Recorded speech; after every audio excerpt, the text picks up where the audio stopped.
What was that campus? What was it like when you got there? Okay. That was Queen City High School, and Okay. I was started out as principal there in 1992.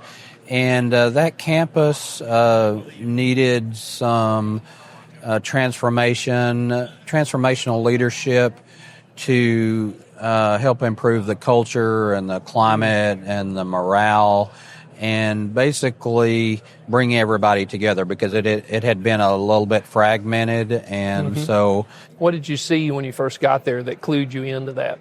I could see the way the students interacted with each other, the way they interacted with the faculty and staff, and I could see immediately that a lot of that needed some improvement. So I went about the business of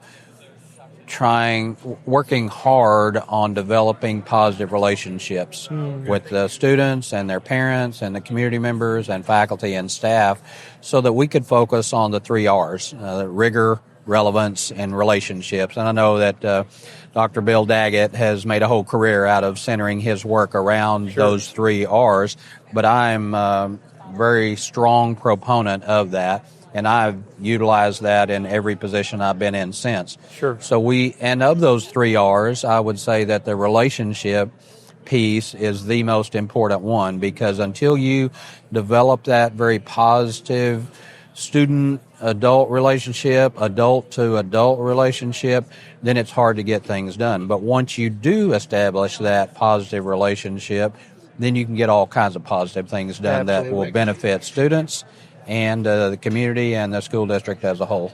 Now, sometimes when you walk into a new situation, there's been hurt that has caused relationships to be broken. There's often some mistrust among teachers and new administrators. Did you face some of that? Yep.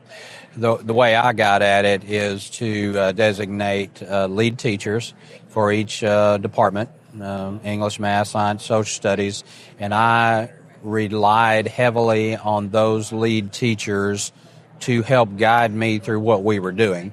And one of the stories I was sharing with you earlier is that, here I am, this young high school principal. A lot of the teachers could have been my parents or grandparents. Okay. And so I had a lead social studies teacher that could have been my grandmother. And I'm running around with my hair on fire 100 miles an hour, and eventually she comes into my office and shuts the door and says, when you're good, you're really good, but when you're not, you're not.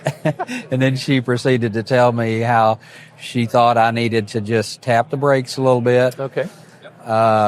Not work at such a frantic pace that it caused everybody else to be frantic, and we could get at this a different way and a better way. And I have remembered that for my entire career, I can't tell you the number of times I've told that story, because it resonated with me that even when you are trying to do the right things and building culture and climate, morale, and all of that, and relationships, that it still is beneficial for you as a campus principal or a leader to have someone that can check you. And if you've developed that positive relationship well enough, then it gives them comfort to come in and shut the door and say, look, we might want to do things differently. Right, because you had known her how long at that point? Less than a year. Less than a year. But she felt she trusted you enough that you'd receive the feedback.